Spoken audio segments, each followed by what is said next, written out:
What is up, friends? It's Joelle. Welcome back to another video, and today's video, as you can tell from the title, it's all about networking, which to me is one of the most important skills we can all learn for our professional lives. I've been wanting to make this video for a long time because networking is something that really intimidated me and that I really don't feel like I learned how to do until my senior year of college, when it's something that would have been helping me out literally all along, probably since high school. I think as I've gone through my very short professional life so far, I just see how important my network has been in allowing me to get opportunities and helping me learn and just helping me even discover what I might want to do in the future, since there are so many jobs out there that we don't even know exist until we meet someone who does it. So these are just going to be my most basic networking tips that I think everyone should know, that I wish I had known earlier. The way that I approach networking has always been with humility, knowing that I have a lot to learn and that there are lots of people out there with really interesting and engaging stories that I can be inspired by. Like, I feel like when we say networking, we immediately just think of like social climbing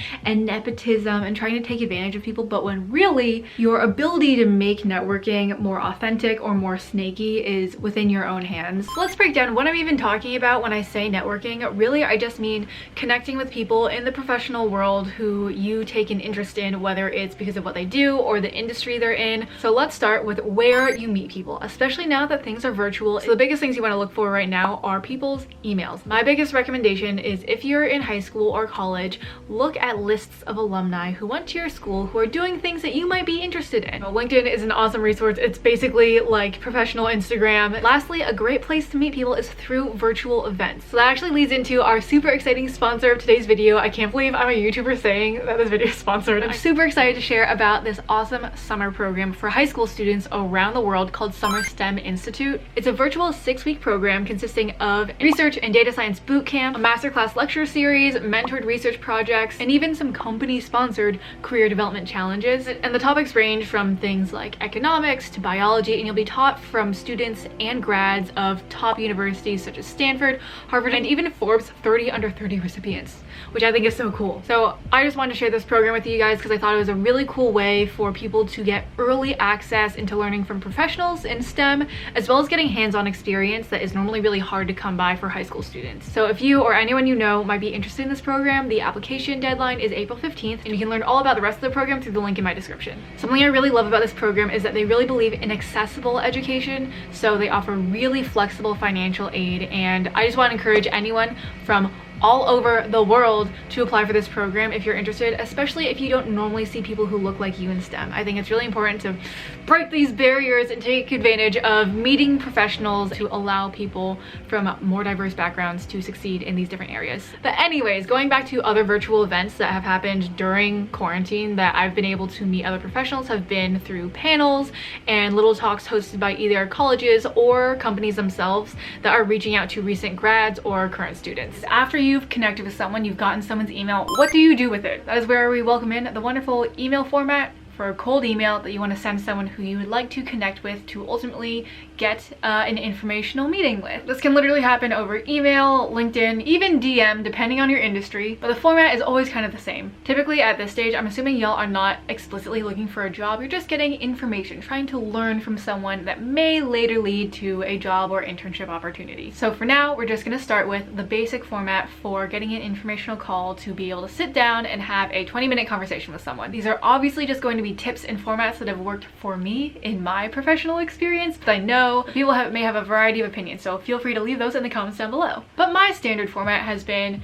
subject line goes introduction, Joelle Park. If I know that person through an event, through a mutual friend, I'll put why I know them in the subject line. In the body of this email, you want it to be very, very short and sweet, but just enough information so that you're not a completely random person. It always goes, "Dear so-and-so." Use correct punctuation, correct capitalization, and give them a brief introduction of yourself. Who you are, where you go to school, what your career interests might be, / why you are reaching out to them. And then you can just ask for a quick 20-minute call at their earliest convenience. Nowadays, everyone's really acquainted to Zoom, so I personally recommend going for a video call if they're open to it, but really just be as flexible and as polite as possible, respecting their time and acknowledging acknowledging that you are not looking for a job, you just really want to get to know them and you're really interested in the work that they do. If you've done some research on them, which you should, you can also mention some work that they've done that you're particularly interested in asking them about, that just to show that you're already invested in who they are and what they do. After that, make sure you have contact info for them, and I would encourage you, if you don't already have an email signature set up on your email,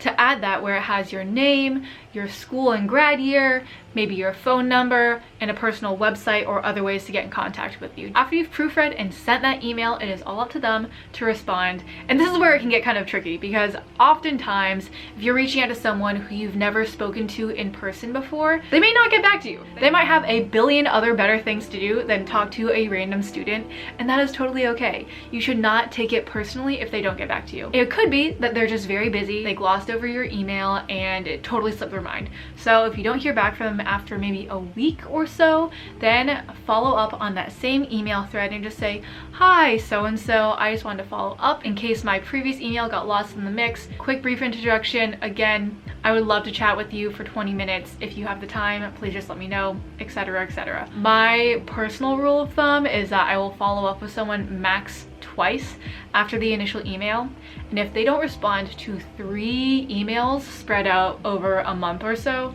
then I just call it quits. Just knowing that people have a range of bandwidth when it comes to meeting with students. Just like dating, y'all, you gotta shoot your shot to know whether anything could ever come out of it, and don't take it too personally if it doesn't work out. If they do get back to you, make sure you respond to them within 24 hours to show that you respect their time and to move this process along to be able to talk to them as soon as possible. Okay, so now that you've secured the bag, you have that informational call scheduled, booked on your calendar, how do you prepare? For one thing, do your research. When you come to that call, you should know everything about them that there is to know available on the internet. Some people might have articles written about them, papers that they've written that have been published, titles and promotions that have been recently publicized, just depending on A, the industry, and B, where that person is. You want to be familiar with their past work and maybe some of their educational background, not in a creepy way, just to show that you respect them enough to do your research and that you're not going to waste their time asking dumb, redundant questions that you could already find online. So with that in mind, always come with your questions prepared in advance in order of priority, knowing that if something takes more time, that you've gotten the most essential information that you're curious about. Some basic questions that I always like to ask if there's not that much information out there on this person is something like, can you walk me through how you got to your career from, high school or college to where you are now? Can you tell me about some of your greatest successes or failures in your field? Or can you tell me about one of your proudest or most frustrating professional days? Can you tell me something that you wish you had known at my age? Basic questions that people normally already have answers thought of for. Or even though you want to have these questions in mind, remember that you are talking to a person. This is a conversation that you're having with another human who has life experience. So I have always found that the most interesting and pleasant informational calls I've had have always felt less like scripted interviews and more like a David Letterman show or something, where it's casual, you clearly know something about that other person, but it feels normal, it feels flowing, and you follow kind of where the conversation naturally goes, and that you remember that person's humanity. Some really basic tips that I just want to make sure people know when it comes to informational calls is always be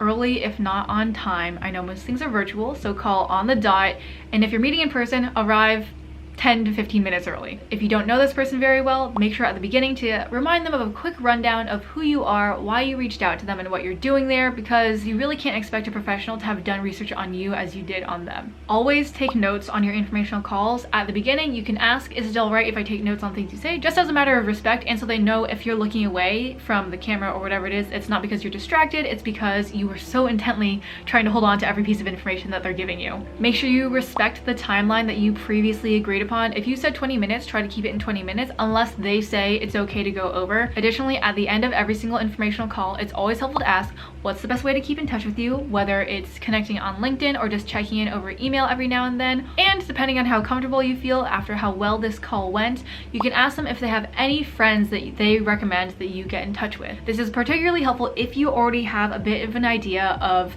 what you're interested in. Do not take offense if they don't say anyone, but this is really critical for growing your network, because if you ask every single person that you talk to for 1 or 2 other people that they'd suggest you talk to, that is how your network grows, and that is how you get more information and more perspectives on an industry that you might not have very much experience in. Last thing when it comes to informational calls, after every single call, always make sure that you send a thank you email that day. Same rule applies for any job application or any time that an older professional takes the time out of their day to give you advice, to talk to you, really gaining nothing in return. It is so critical that you learn to follow up and demonstrate your respect for their time. Additionally, it's a great way to open that conversation, to keep in touch and later follow up if you have any other questions, or if you were just interested in having another conversation with them later down the line. Moving on to some of my last sort of miscellaneous networking tips. First one is to always stay organized with either an address book or spreadsheet of everyone that you've spoken to. I personally use Notion and Google Sheets to keep a spreadsheet of everyone I've spoken to, where they work, their job title, and their contact info,